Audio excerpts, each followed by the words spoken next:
Yo, yo, yo, UFC Unfiltered Adults Take, back at you with another video. We got UFC Las Vegas in the Apex this weekend, UFC 105, I believe. Before we get started into this card, we're going to go over UFC Mexico City. Um, we didn't we didn't do too hot on our wager. We're up 1.3 units, not too bad, but I'd like to see higher numbers like we did the last 2 weeks. But as far as my predictions, I went 9-3. My record now 70-45. Pretty solid, pretty solid. All right, I'm gonna sprint through this. If you see up here, that's my new deer mount. Yeah, your boy got an 8-point buck back in November of 23, and it just got done a few months ago. Um, we've got two female fights on this card. As you know, I'm not too big on female fights. I usually get them wrong. We've got Vanessa Demopoulos versus Talita Alencar. We got the strawweight division. Not too much goes on here. You know, you'll see most fights go to decision, or some even end in sub, and then rarely you'll see some KOs. For this fight, from what I've seen, I think I'm gonna go with Vanessa here. Talita, she's new to the UFC. She's got a few wins under her belt. Excuse me. But I'm thinking Demopoulos gets it done here via decision. On this next fight, have Victor Henry versus Pedro Volcao. In my notes, I have Victor Henry winning. So for the first two fights, we are not riding with the Brazilians, and it looks like for the third either. I'm pretty heavy on going with the with the Brazilians, but maybe not this card.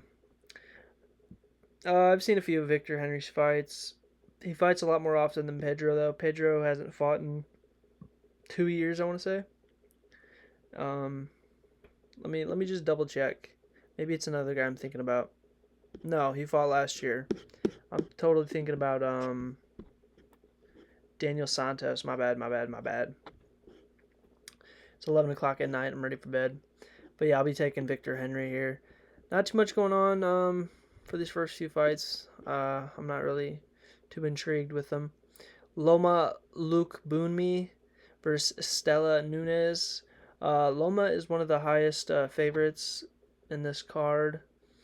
Fighting out of Thailand versus another Brazilian. Loma, I'm clearly going to be riding with her.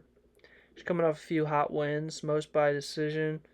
She only got one sub under her belt, and that was recent. Well, not too recent. February of 2023. That was 2 years ago, but of her recent fights. She doesn't fight too often. I wonder why that is. But yeah, I'll be riding Loma here. On to this next fight, we've got Daniel Frunza. This guy is a freaking heater, dude. Versus Reese McKee. Frunza, dude, he's got some KO power. Check this out. Most of dude's wins come from KO. He's got one decision win, the rest are by KO. So if you can guess what I'm going to do here, I'm going to be going with Daniel Frunza by KO here. Reese is definitely a live underdog. Originally I had him before I even really dug into the fights, but he's coming off 2 losses, both by decision. He's got KO power, so no wins in his UFC career yet. I don't really see that happening this weekend, and I was mistaken. We have 3 female fights. Diana Belbita versus Dion Barbosa. Barbosa, the highest odds in this fight card. I'm going with the Brazilian here. Check this. I don't know why her odds are so high, but I think she's getting it done in the finishing the fight in the distance. Her last fight, Miranda Maverick pieced her up, gave her the unanimous decision loss. But she's got some 3 subs under her belt, one coming in her Dana White Contender Series fight. She just looks like a freaking dude. Yeah, I'm not stepping in the octagon with her. You couldn't pay me enough money, dude. She's scary. And then this chick, Belbita, she's coming off of a few losses in her last 5 fights. Not looking too hot. Lost to Molly McCann. Molly McCann just retired, I think. I gotta quit second guessing. I'm checking right now. Yeah, she just retired after getting subbed in the first round by a chick who accepted a fight on short notice. So yeah, I'm taking Barbosa here to finish the fight in the distance. And then we got Davy Grant versus Daniel Santos. So yeah, Santos hasn't fought in about 2 years. Davy Grant's getting up there in age. This is one of those fights where you really don't know what to expect, but I want to go Santos, but I'm riding the Davy Grant money line here. Santos, he's got 6 KOs, 2 subs. He's definitely live. Definitely live. Davy Grant, he's getting old, dude. He's getting old. About 40 years old. Dude's pretty skinny. He's got a weird build. But he's 3-2 in his last 5. Coming off a KO, a sub, and a unanimous decision. He's got 9 sub wins. Before I tell you what I'm going with here, let me double check. Davy Grant by decision. And then in that last fight, I've got Barbosa by sub. I don't seem too enthused for this fight card just because I'm not. I did a little bit of research, nothing too major. Not a fight card I was looking forward to. Ode Osborne, dude's coming off like 3 losses, maybe 4. Yeah, 3 losses, 2 by sub. 1 in 4 in his last 5. Dude is definitely, after he loses this fight, he is getting booted from the UFC. And then Luis, I believe this is UFC debut. Yep. He's got a win, split decision win in the Dana White Contender Series fight back in October of 2024. I see him going balls to the wall the whole fight. I know he's got cardio. I'm not sure how well his cardio is, but I've heard he's got cardio. I can see him pounding Ode around, maybe a KO win here. But I likely see this going by decision and Luis taking that win. On to the main card, we've got Torres Finney versus Robert Valentin. If you see this dude, you're going to run. Torres Finney, 3 wins in Dana White Contender Series. Imagine you win 3 fights in your Contender Series. Even 1. 1 by sub, 1 by KO, 1 by decision. And Dana White goes, you ain't ready. Like, what? Bro's got like a 6'2" freaking wingspan. Telling this dude he ain't ready? Bro's like a mini freaking Hulk Hogan. 7 KOs, 1 sub. This dude's putting on a show this weekend. Yeah, I'll be riding Torres Finney here. Robert, he's been in the UFC for a little bit. Not long. Yeah. Coming off of 1 loss on a fight night, August of 24. He's got some height on the guy, obviously, but with Torres Finney's reach, dude, I'm kind of scared. I'm scared for this dude. 6'2" versus 5'8". Torres Finney just swinging and over, knocking dude out. Nah, it's either gonna be KO or decision by Finney. I'd like to see him get a KO here, but he's fighting a dude who's pretty tall. Brad Tavares versus Gerald Meerschaert. This is my underdog lock of the week. GM3 getting it done. Brad Tavares, he's kind of falling off. They're both 37 years old. Gerald, he's always the underdog in like almost every fight, but he's honestly not bad. I know he's 2-3 in his last 5 fights. Fought Day Ritter. Day Ritter's a dog. Shabaizen knocked out Brad Tavares, so I mean, there's hope. Got KO'd by Joe Pyfer. I mean, that's obvious. Andre Petrosky, he's a dog, and it was a split decision, so it's not like it was unanimous, and he got dog walked. But yeah, Gerald Meerschaert by sub. I'm taking it. That's live. Dude, look at this. Brad Tavares, why is he a -225 favorite, bro? He's 1-4 in his last 5, bro. And his last win was Chris Weidman, who retired. There's no way, dude. Don't fall for the Brad Tavares money line. Don't do it. Don't do it. GM3 by sub. I'm calling it live. Kennedy versus Martin Buday. Kennedy, Most of his fights go in his favor, but we've seen him pop out looking like freaking deer in headlights. Martin Buday, guy's a killer, but it's killed or be killed in this fight, and I don't think he's really getting it done. He recently got a split decision over Arlovsky. Lost to Shamil Gaziv. Yeah, I could really see this fight going either way, but I just see Kennedy getting like a round 3 KO here.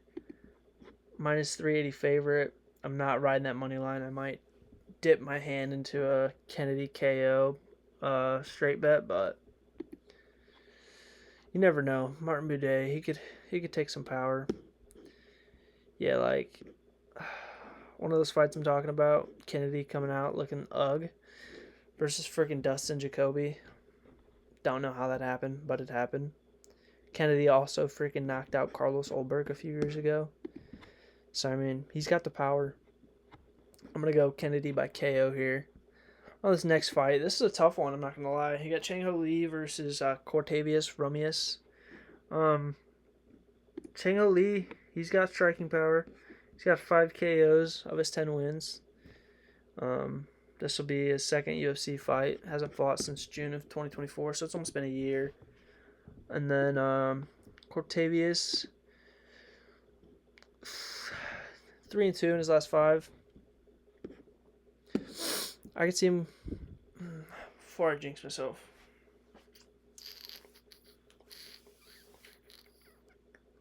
Yeah, I've got Cortavius by decision. I don't really see this fight being too entertaining. I could see it going either way, but looking at what Cortavius has done, I mean, he's got two fights in Dana White's Contender Series. He got KO'd in one of them. Man, this could really go either way. I'm riding Cortavius though. That's my gut feeling. I'm not switching it up for nobody. Although I'm gonna be sweating if I bet on this guy. Probably won't. Then on to our co-main, we got Pat Sabatini versus Joe Anderson Brito.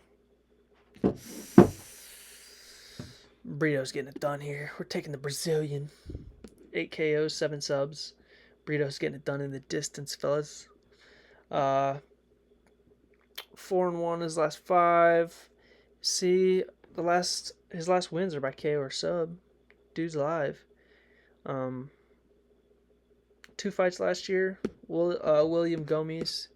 He was one of the guys I bet on one of these last cards, and he let me down. Not happy to see that name. Pat Sabatini. Dude's lately he's not as consistent. I mean, he'll have a win here, a win there, a loss there. Lost to Diego Lopez, Damian Jackson, Lucas Almeida.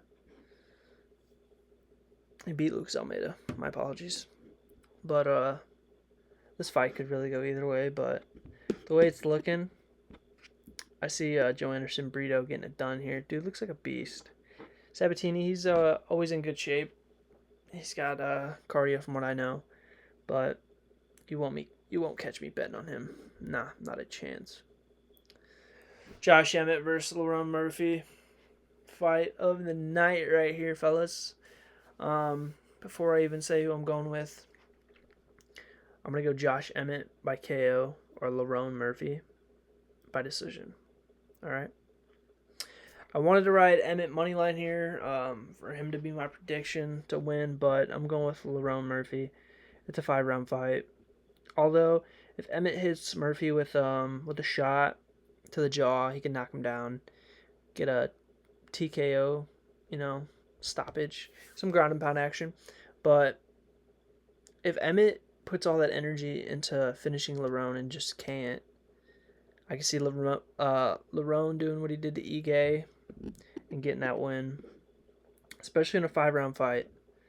Like, dude is a gasser. Most of his wins right here in his last 5 are by unanimous. Dude gets it done. Although Josh Emmett is not like the last few people that Lerone has fought. He put a beat down on Bryce Mitchell, gave him that crazy knockout, dude. That was the most disgusting finish I've seen.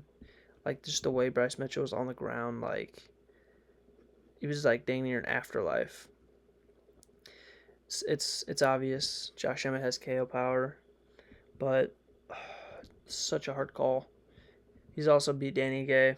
Got that split decision over Qatar. Man, whatever you do, don't listen to me. I'll probably be wrong, but I'm going to go with the favorite here, Lerone Murphy. I will be putting my money on Emmett, though. Lerone at a minus 340. Not it.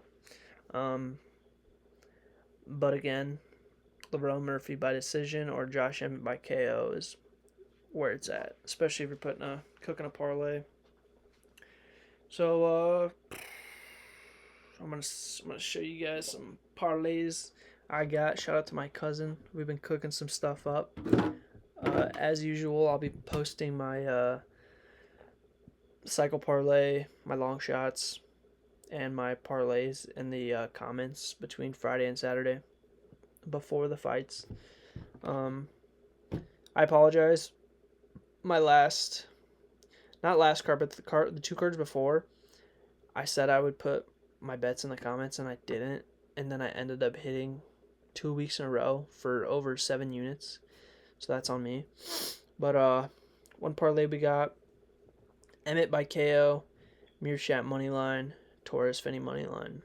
I'm telling you, GM3 is the underdog of the card. I'll be straight betting him for sure.